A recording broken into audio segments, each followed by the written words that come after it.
Hi all, today we have a guest speaker with us, Advocate Dr. Chinmay Bhosale. He will be speaking on Fundamental Rights Part 6, that is Article 32 and Article 226. Good evening, everyone. So I'm here today with all of you to speak about Article 32 and Article 226 of the Indian Constitution.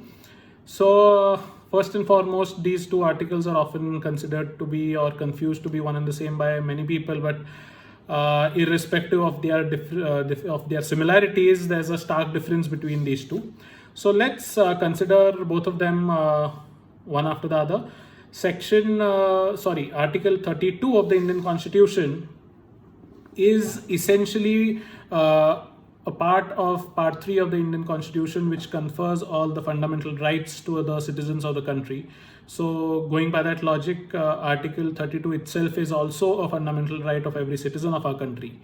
So, what does it say? So, Article 32 gives the right to approach the Honorable Supreme Court, and it gives the Honorable Supreme Court to issue writs of the nature of 5 writs which are available in our country, that is habeas corpus, mandamus, quo warranto, certiorari and prohibition, in case there is a violation of any fundamental right conferred by the constitution of our country. So that is the sum and substance of Article 32. As against that, Article 226 gives the power to issue writs to the Honorable High Courts of our country in case there is any violation of the fundamental right is one, but it also allows the Honorable High Courts to go into matters of law beyond the fundamental rights as well. It lets them utilize the writ jurisdiction in other laws as well in cases of grave injustice. Wherever they deem fit, the writ jurisdiction can be invoked by them.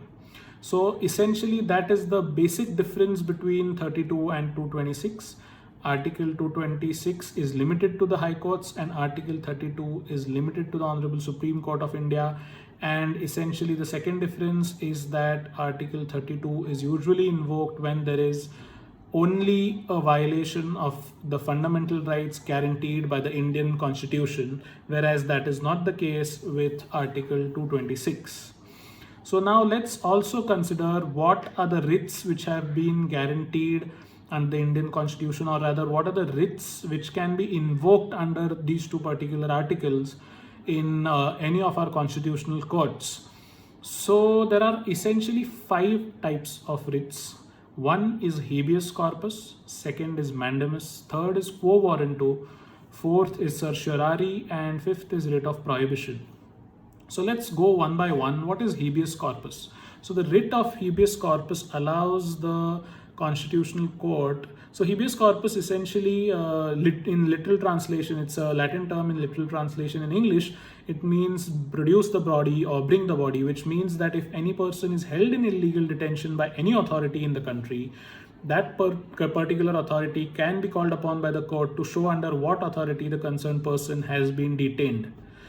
So that's habeas corpus in short. Mandamus essentially again a Latin term. In English means we command, and so what can be commanded is that under the writ of mandamus, any government official or a public servant or an inferior court can be directed by the constitutional courts to perform the duty imposed upon them by the law. So essentially it means that if someone is not performing their duty imposed under the various provisions of the law to them, which they are legally supposed to follow or bound to follow, if they are not doing it, a writ of mandamus can be issued. Third is the writ of quo warranto, which essentially in English means, again a Latin term, in English it means what is your authority.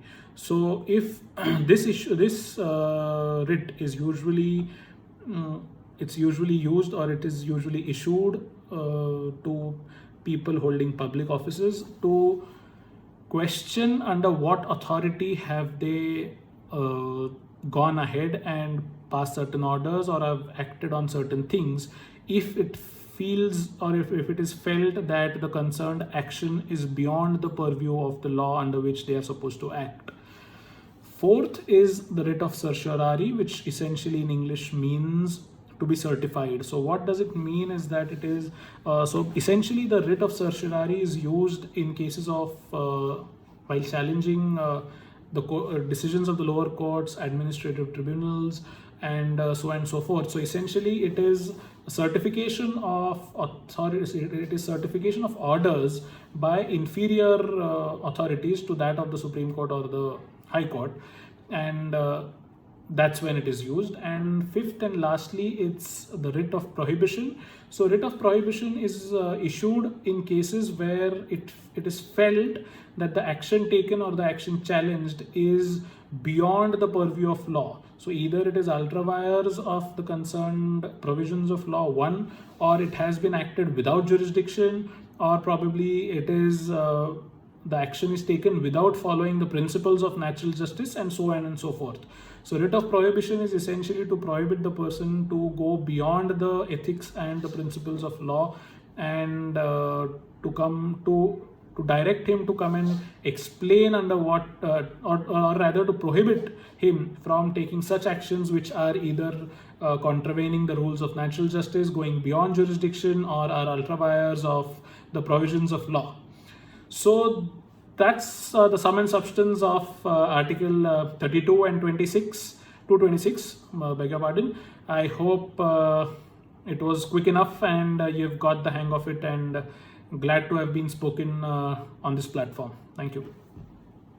The views expressed in this video are not personal in any nature and are based on the legal positions in India. Do not forget to like and comment on the video, and if you have not subscribed to my channel, please do subscribe to my channel and press on the bell button for more updates. Till then, bye. Thank you.